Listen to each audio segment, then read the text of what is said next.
In today's video, I'm going to show you how you can save your Canva project easily.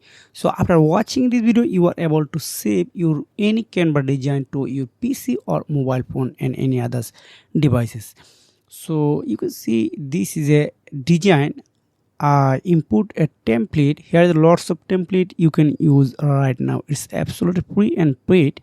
Lots of available here. So just click on share button. When you click on share button, you can see the option download.